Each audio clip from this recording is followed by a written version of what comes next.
All right, well, we'll go ahead and get started now. I want to first off thank everyone for joining us today. We're really excited to tell you a little bit about ourselves at Acumen Solutions, as well as hear from Salesforce.org, but most importantly, from one of our clients, Candid. So my name's Kyle Dreyer. I do want to just note for everyone on the call that this session is being recorded, and we would welcome any questions that we'll answer at the end.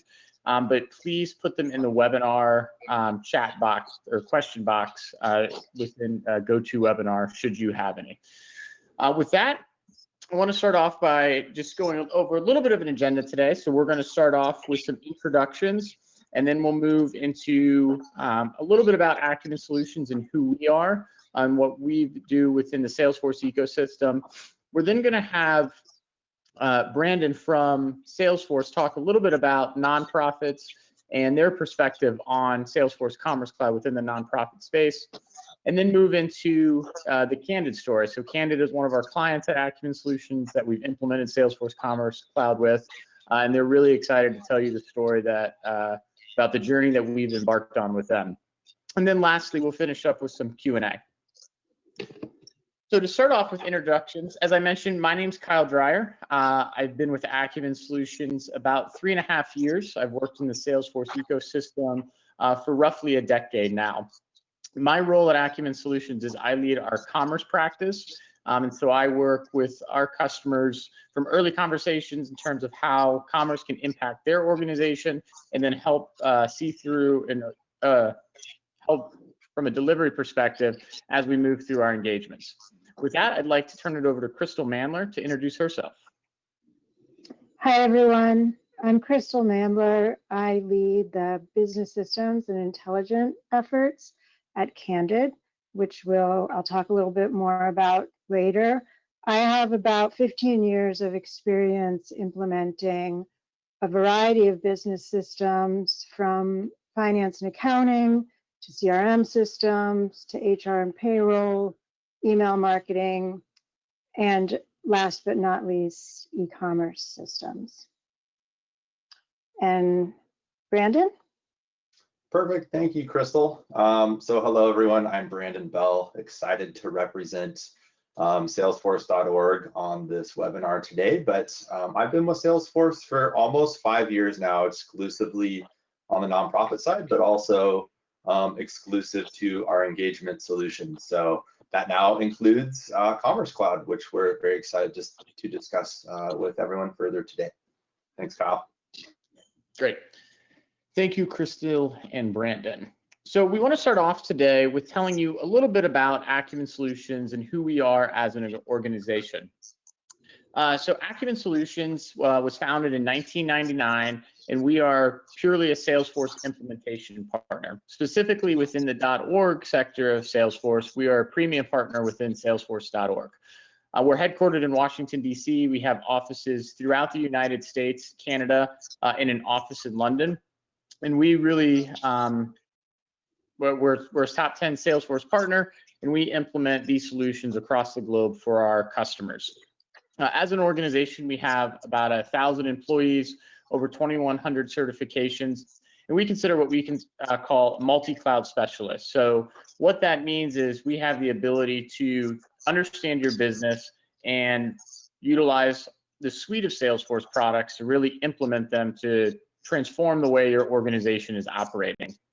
We also have a separate change management practice. We believe that not only are technology implementations important to do well, but preparing your organization for those changes is critical to success. And then we have a deep data and analytics expertise. So specifically within a commerce platform, I'm a firm believer that all of the front end pieces and the transactional pieces are obviously critical and really important, but the real fun and the real interesting pieces is when we start to analyze the data from an analytical perspective and determining how we can better engage with our customers based on their interactions with our digital experiences. The last thing I will call out on this slide, and probably one of the things that we're most proud of as an organization, is our customer satisfaction rating. So you can see on the right-hand side, it's 4.9 out of 5. This CSAT score is actually measured by Salesforce, so it's not us. that are measuring this, but this is across all the clients that we implement Salesforce projects for. And Salesforce sends them out surveys. And so that's something that we're very proud of from an overall customer satisfaction score. Specifically within Salesforce Commerce Cloud, we're going to focus today on Salesforce B2B Commerce. This is what we implemented for Candid. A little bit of history of what is now Salesforce B2B Commerce. It was a product created by a company called CloudPraise, which built a B2B commerce solution on the core Salesforce platform.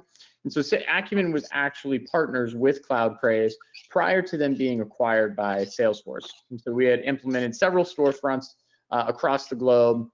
And what that allowed us to do is, if I move on to the next slide, really set ourselves apart within the Salesforce ecosystem as a B2B commerce partner. And so when Salesforce acquires companies, they create what they call a surge program. And a surge program is essentially they take the top 3 to 5 partners of the acquired product, and they ask them to be a part of this. And one of the things that we commit to is ensuring that we scale our organization to handle the expected increase in demand. And so really, that puts us today as one of the leaders within the B2B commerce space. We've implemented solutions in every continent across a variety of industries. And today we're going to tell you a little bit about the Candid story, as you know. The last thing I would just call out here on this slide is we were the first, what Salesforce calls specialist navigator partner within the Salesforce ecosystem for B2B commerce, which is the highest level that you can attain currently for B2B commerce. You'll see on the right-hand side here some of a sample of some of our customers across our commercial verticals within retail, consumer goods, manufacturing industries as well. I will note that Candid is not our only nonprofit success story within Salesforce Commerce Cloud. However, due to the request of our clients, they've asked us not to share those logos at this time, but we have several different user stories or customer success stories, I guess I should say, within the nonprofit space, and we'll be happy with their permission to answer any questions and further details on some of the use cases that we've addressed. The last slide I want to cover today before we hand it over to Brandon at Salesforce is just a little bit of our perspective on how we view Salesforce Commerce Cloud. So I put together what I call a commerce maturity ladder, and you can see here that there's really some foundational elements. And the nice thing about Salesforce Commerce Cloud is it's built all on the core Salesforce platform. So it's very easy to expose commerce data to your internal sales and service teams without having to do any data integrations. However, our viewpoint is that is really table stakes in today's world with the technology that we have. And so we have a point of view in how we move our customers up from a foundational perspective to more of a differentiated and innovative perspective. Make sure that we have a complete system integration architecture where all the data flows automatically in terms of rendering new products on the storefront or being able to process orders and invoices to back-end systems. Additionally, one of the things that was done at Candid was using Salesforce Marketing Cloud and utilizing customer journeys within that technology stack to ensure that not only the customer journeys that you would logically think of, such as order confirmations and order updates, but also other ways that we can use Salesforce Marketing Cloud to engage with our end users as they interact with us.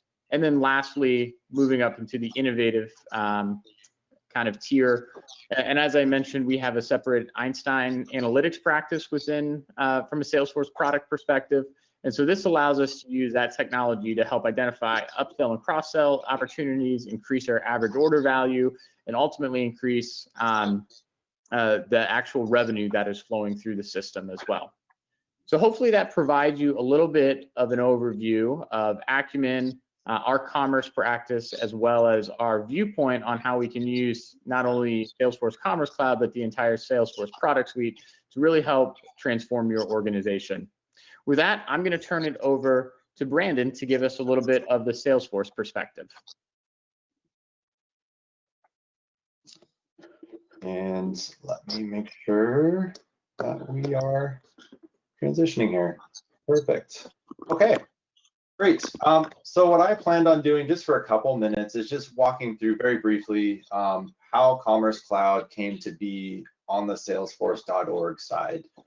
Because I think a number of you know that we officially became part of Salesforce.com a little over a year ago. So I just want to talk about how that transition impacted our ability to now offer more products and opportunities to our customers like yourselves.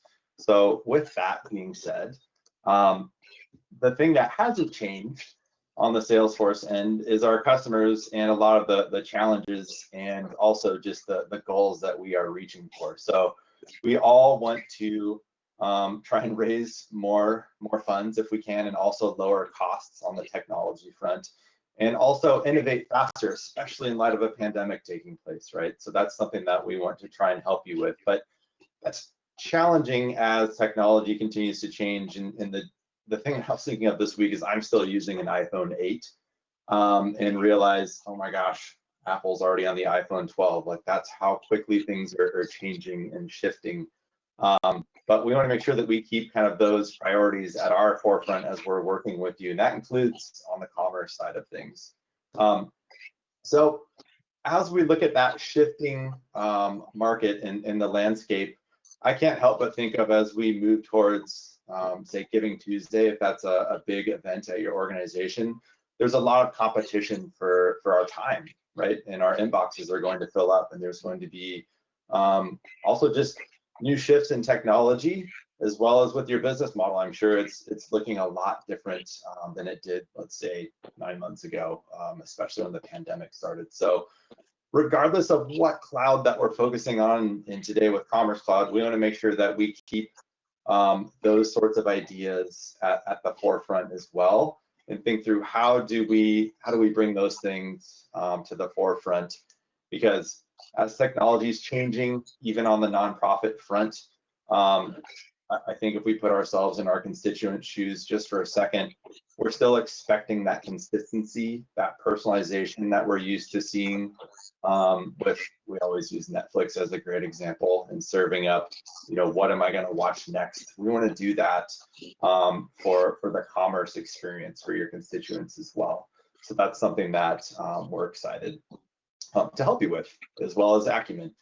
And that can represent a challenge when we still have so many fragmented systems. So the customers that I've spoken with so far about Commerce Cloud, whether they're using a different tool, they might be using a collection of other tools. Our ultimate goal is that you have the same data and the same platform. We're viewing that all in the same place at the same time. Of course, that's always kind of the carrot that we have in front of us that we're looking and trying to move towards. But how that plays out in Commerce Cloud more specifically is that, again, it's built on top of the CRM, as Kyle already talked about, and as Crystal's going to speak to with the Candid story. That also allows us to tap into not only the CRM, but things like Marketing Cloud and the other clouds that we have behind Commerce Cloud, so they can work cohesively together. Because you might hear it lightly today, but especially moving forward on the Salesforce side, we're talking a lot about what we're calling now the Salesforce Customer 360, and that's looking at every single different cloud and channel and ways that your constituents are interacting with you. And so I think today, Crystal and Candid are going to focus primarily on, of course, the marketing and commerce front and how those puzzle pieces have fit together. But we can't talk about Commerce Cloud without looking at the other aspects of what we're calling the Customer 360. And so with that, and is there a question there? Yeah, Brandon, this is Kyle. I was going to ask, can you provide us some of the use cases? I know we're going to talk about Candid, how they're managing their subscription-based products in Commerce Cloud today. Can you tell us within the Core 360 platform other use cases that Salesforce is seeing in the non-for-profit space for Commerce Cloud? Yeah, that's a great question. So to try and answer concisely, so we have plenty of time for Crystal to share the Candid story. I'll try to keep it brief, but the long story short version is that Commerce Cloud is not just a shopping cart. I think that's what a lot of our customers think of when they think of Commerce Cloud. There's so much more that Acumen and Crystal will tell you that goes behind that. So you can think of commerce as handling things like logistics, order management might be part of that. Maybe there's discounts or couponing, product pages, but as that relates to specific examples, we can see a lot of our customers that are doing a lot of research that are maybe selling research kits, or they have lots of events or classes, memberships, not just products, or even certifications is something that we see a lot in the nonprofit space. So if you have a long list of items such as those examples, please talk to us, please talk to Acumen. We'd be happy to brainstorm with you on how that might work best within the Commerce Cloud environment. So thanks, that was a great question. So the last thing I'll say, and then I think we're gonna pass the baton to Crystal to share the Candid story here, is of course Commerce Cloud goes hand in hand with marketing automation. So whether you were using Marketing Cloud or Pardot, we want to make sure that those two tools are working in tandem together to deliver, again, that personalized experience, I think is what we are all driving towards, but giving you real-time insights. And the only way that's happening is when we're kind of focused on those items that I discussed up front, which is how can Commerce Cloud potentially help us, whether it's raising more dollars or raising more engagement or awareness, but also how can we serve our customers better and our constituents better, but also how do we make sure that we're not having to wait on an implementation or a product to innovate faster. Once it's up and running, can we adapt quickly when things like a pandemic show up at our doorstep? So we're really excited that Crystal is willing to share the Candid story with you, because I think it's going to bring a lot of these things to light. So from there, I'm going to allow Crystal to share her screen here.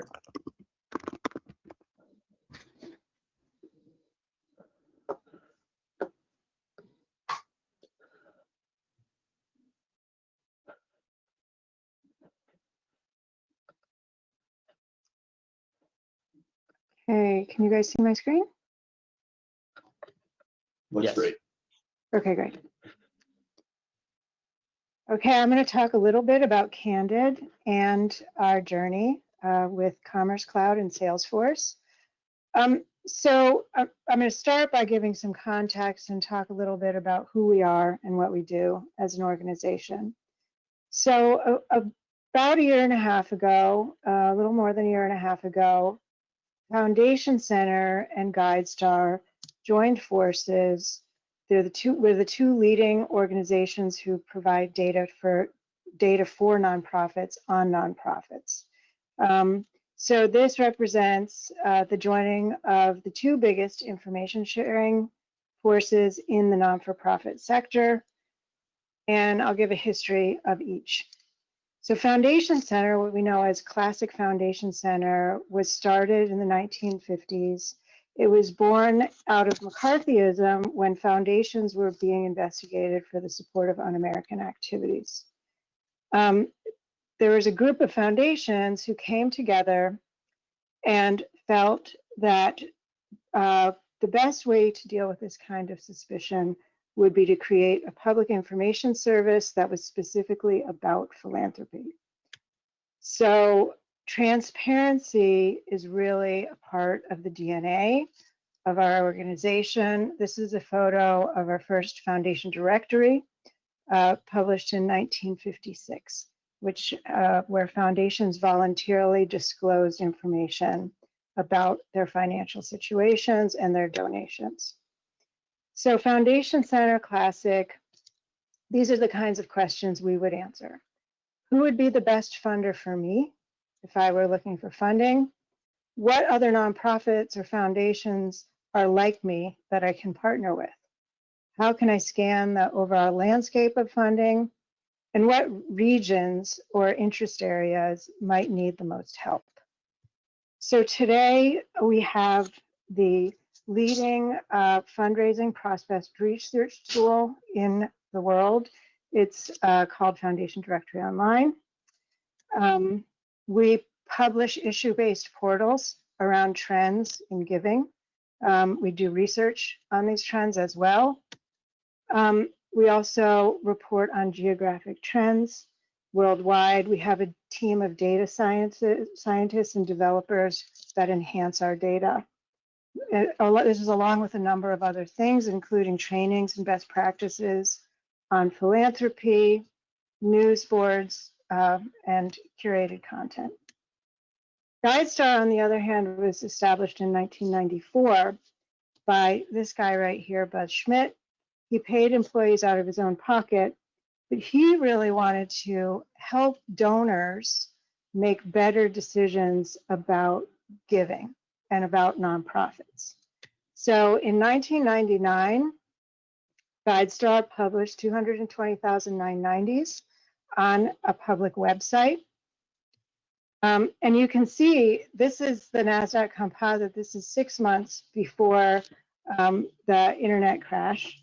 The idea right before this was GuideStar might not actually be a non-for-profit. They might actually start to sell, but the world changed, as it's changing now. But GuideStar Classic, what are the questions that we would answer?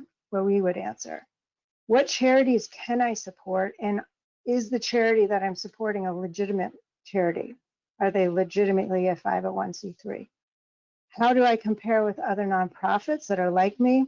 Where would I find compensation, financial impact information on nonprofits? How can I measure, track, and report on my nonprofit's performance? And the inputs for GuideStar come from the nonprofits themselves, from the IRS. They flow through data hubs, and then they come out through our own website, our own GuideStar.org website, and a variety of partners and channels, so that if you're on Amazon Smile, Fidelity Charitable, Google One, it's our data that's powering these portals. So 90 years of experience, proven track record of providing insight that can be trusted, connects the people who want to change the world to the resources they need to do it. So we merged. Now what? We had raised a large amount of special project funding from large foundations to help us through the integration efforts. There were a variety of work streams dedicated to this effort, including branding, but the largest portion of the special project funding was dedicated to integrating our business systems. The top efforts here were our finance and accounting systems, which we tackled first. But then next up was CRM and e-commerce. There are a couple of others that we still have ahead of us. So one thing about our organization and our revenue streams is that we are a non-for-profit. Everything that we do, we have a free version of it. We have a number of very public information services, but these two services and products, they represent 50% of the overall revenue stream of the organization. So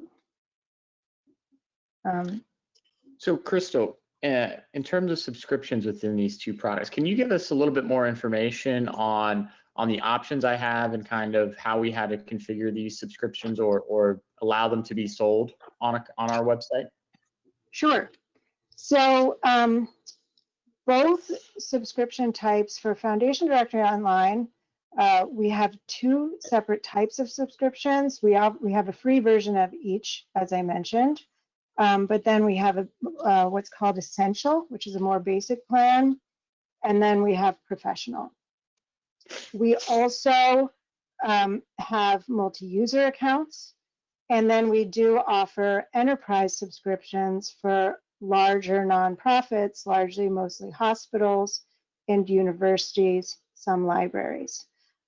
So you can sign up for either plan anywhere from 1 to 10 user accounts on our website, but everything else would be considered a custom enterprise subscription. GuideStar, on the other hand, does a much larger number of direct sales. So we leverage the CRM functions in Salesforce much more. But similarly, we now have only one plan other than free, but we have similarly anywhere between 1 and 10 users that you can sign up for on e-commerce. Does that help? Yeah, absolutely. Thank you for providing that context. Great. So going into our CRM and e-commerce solution, this is just a quick high-level diagram of GuideStar's e-commerce prior to our go live. But one thing we knew was that unlike every single other business system involved in the integration effort, the one system that both classic organizations used was Salesforce Sales Cloud. So that was a given, that we were going to have to consolidate our Salesforce instances, but that we were going to stick with Salesforce for our CRM. So when we did an RFP to select a partner, we bundled in e-commerce and Salesforce CRM. And we sent this to a variety of different folks. And in the end, Acumen was chosen.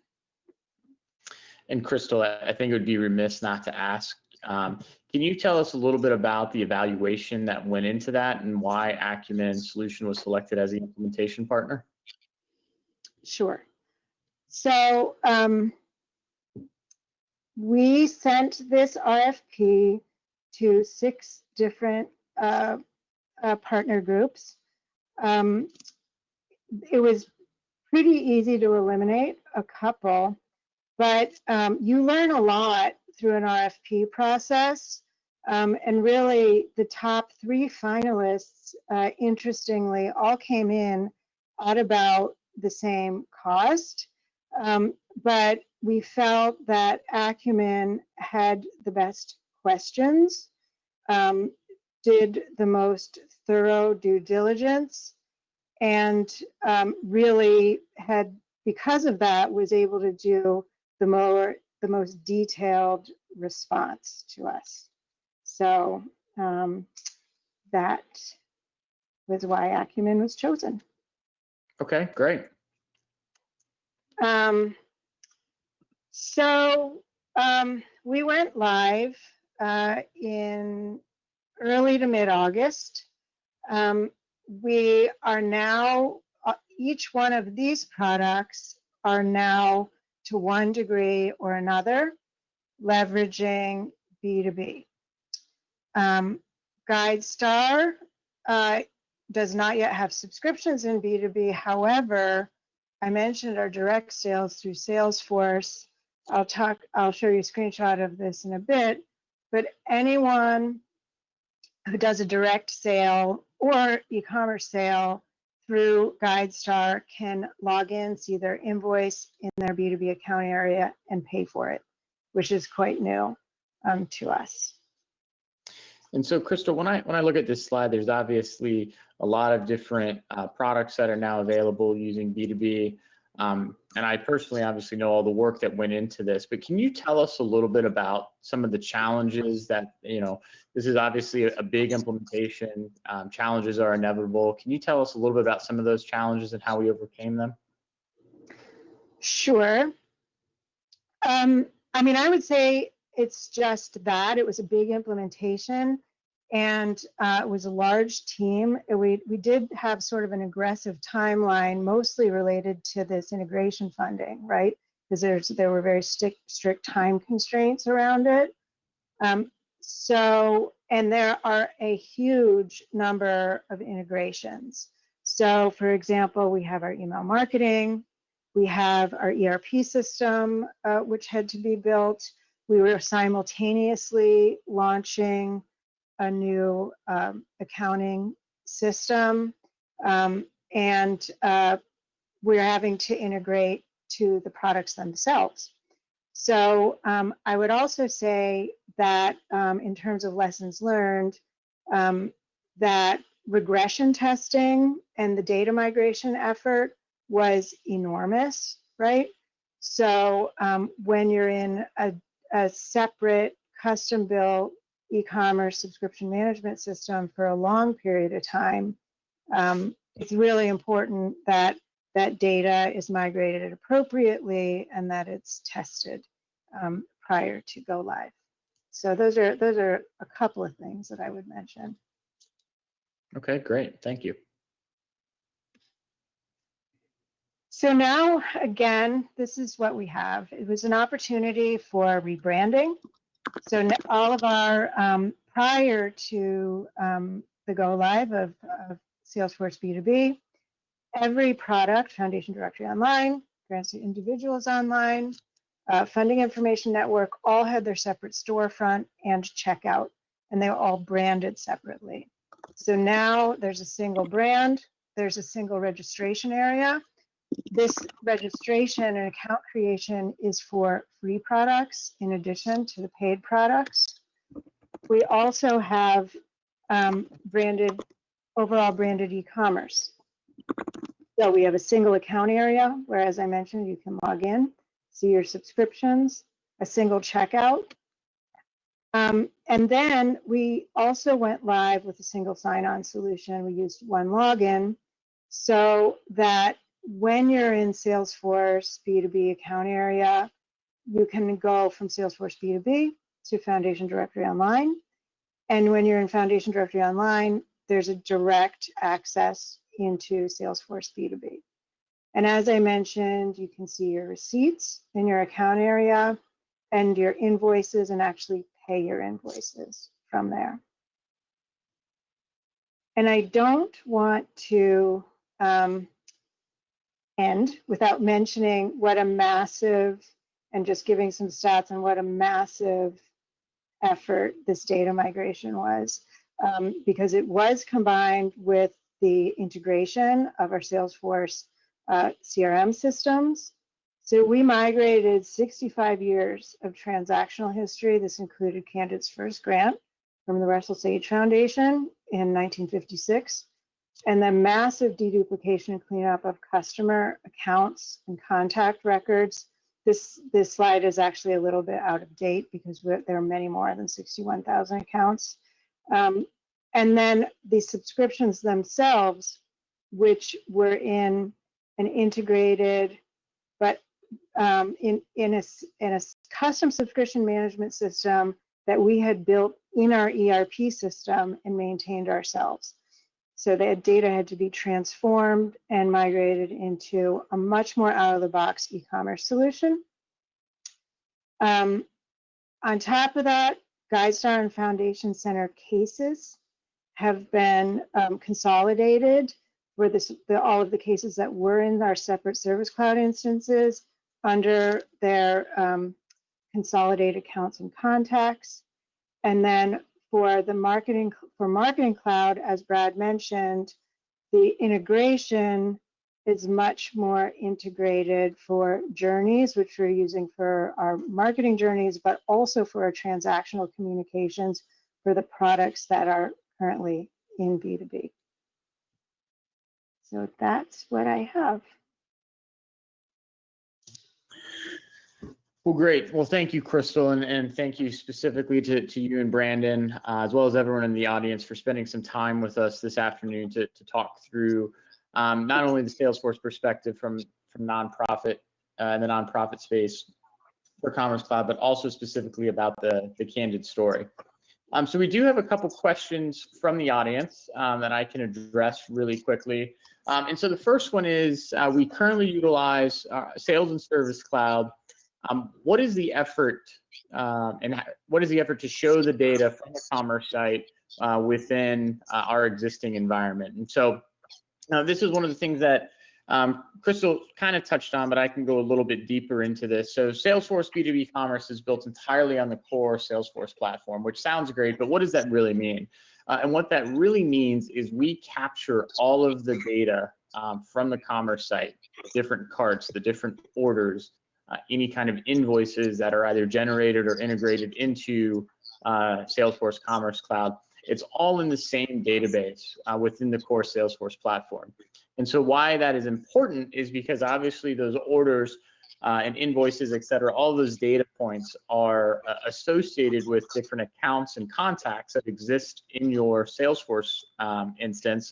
And so therefore, we can show that data to your sales and service team, and potentially in the case of your service team, allow them to create cases directly off of those records within those objects. So that's pretty much a long-winded answer of saying the effort is very minimal. It's essentially taking those objects and surfacing them on our account and contact pages as appropriate for our internal users to see that information. And then of course, we can leverage that data for things like Einstein next best action, et cetera, to again, derive more value out of the platform. So hopefully that answers that question. The next one is around, the question was, how do you handle a public website working in conjunction with the B2B commerce site? And it's actually a great question. And this is, from an architectural perspective, we have a lot of different options on how we can handle that. And so, for example, with Foundation Directory Online at Candid, this is a great question relevant to this story. The actual .org website that you go to is not hosted by Salesforce or Salesforce B2B Commerce. That is hosted by Candid CMS. However, as soon as you start browsing into the what we would call the product detail pages, or the actual information about a specific product, the user does not necessarily realize that because it's all one seamless experience, but technically at an architectural level, they're moving from that .org to the Salesforce B2B Commerce site. And from there, not only do we have the product pages within Salesforce at that point, but also the cart page, and then allowing them to check out. And again, because that checkout is built on the core platform, kind of tying this back into the first question, all of those payment details and orders, et cetera, are captured directly in Salesforce for immediate visibility to the internal teams, whether within your organization or in this case within Candid's. So we can give another second for any additional questions to come in. But again, I want to thank everyone for joining us today. We really appreciate the time that you've spent with us. We would love to have any follow-up conversations or answer any questions that you might have. Again, you can reach us here at nonprofit@acumensolutions.com. And with that, if there's no other questions, which I don't see any pop in, I want to thank everyone again for your time, and I hope you have a great rest of the day and rest of the week. Thank you very much. Thank you. Thanks, everybody.